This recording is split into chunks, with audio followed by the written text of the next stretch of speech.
Welcome to this explainer. Look, if you've ever had a truck stuck at the port, you already know that crossing the channel isn't just about driving onto a boat anymore. It is a full-on digital obstacle course. Today, we're diving right into a highly practical, step-by-step operational blueprint for moving ro-ro freight from Great Britain to France.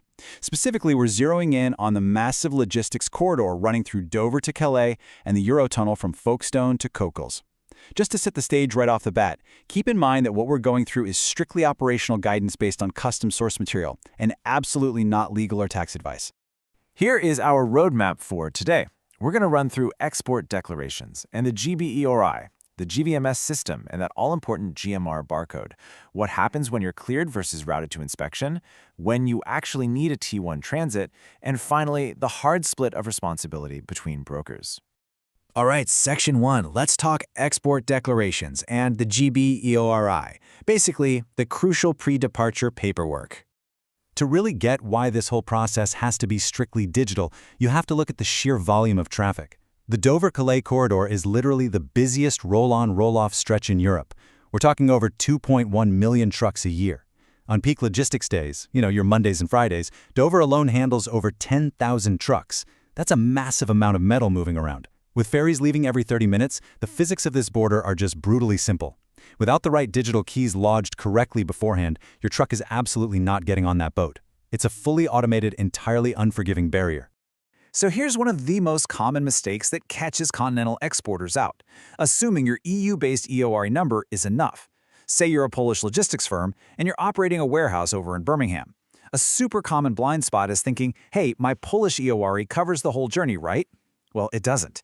HMRC strictly requires a GB EORI, one actually starting with GB, for the UK export side of things. A foreign EORI just won't cut it with HMRC if you're an exporter disposing of goods in the UK. Okay, so once you have that GB EORI sorted, your broker lodges your UK export declaration along with your commercial invoice and packing list right into HMRC's Customs Declaration Service, or CDS. Do this right and the prize is your MRN, or Movement Reference Number. You can think of the MRN as your golden ticket. It's electronic proof that the UK government has officially released your specific goods for export. But, and this is a big but, this ticket is really only the first half of the UK departure puzzle. Moving on to Section 2, GVMS and the GMR barcode. Let's talk about the digital envelope. Enter the Goods Vehicle Movement Service, better known as GVMS.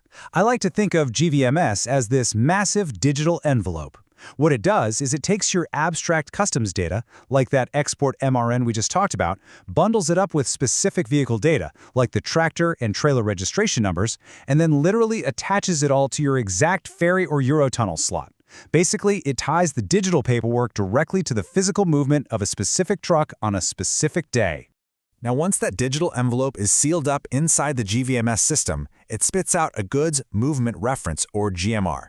This is a unique 12 to 18 character barcode, and you've got to remember this golden rule: no GMR, absolutely no crossing. If your driver rolls up to Dover or the Eurotunnel without it, the automated gates simply will not open. They'll be turned right around, you'll get slapped with a 75 to 200-pound missed ferry fee from the operator, and you're looking at hours of delays, or honestly much worse if it's peak season. So how does this data actually flow in the real world? First, your broker generates the GMR remotely, ideally 1 to 2 hours before the ferry leaves. Second, the driver gets that barcode pinged straight to their phone as an SMS or a PDF.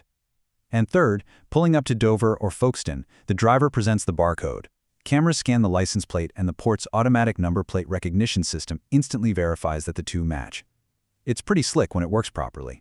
All right, Section 3, cleared versus routed to inspection. Let's see what happens right at the port gates. At the exact moment that gate scans you, the system instantly assesses your digital envelope. Best case scenario, you're cleared. You get a green light and you drive straight onto the ferry deck. Easy, but the dreaded alternative is being routed to inspection. Getting a red light means the driver cannot board. Instead, they have to take a 35-kilometer detour over to the Sevington Inland Border Facility near Ashford for physical customs or document checks. You're easily looking at 30 to 90 minutes of lost time there, and that doesn't even count the drive.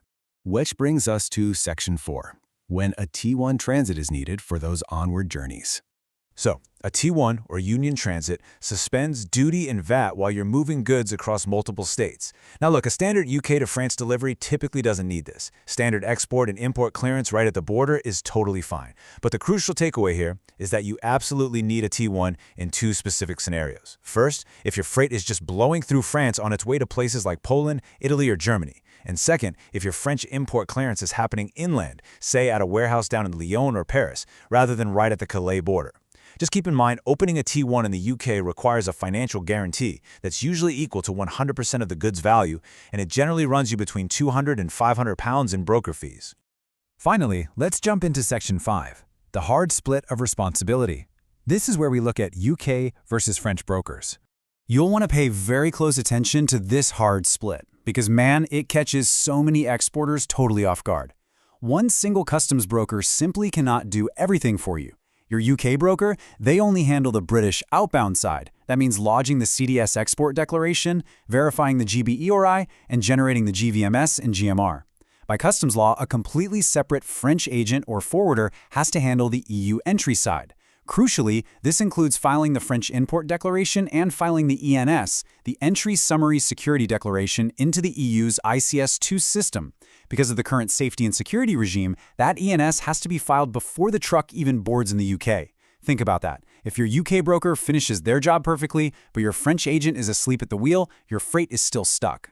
As we wrap up this explainer, I want you to ask yourself a hard question. Does your supply chain actually respect this hard split? Have you strictly aligned your UK broker and your French agent so that every single piece of that digital envelope is perfectly sealed before the driver even hits the M20? Because when you're dealing with this kind of high-volume corridor, securing your GB EORI and coordinating that GMR isn't just bureaucratic paperwork, it is literally the only way to guarantee a truly seamless crossing. Audit your process today, fix the gaps, and keep those trucks moving. Thanks so much for joining me, and I'll catch you in the next explainer.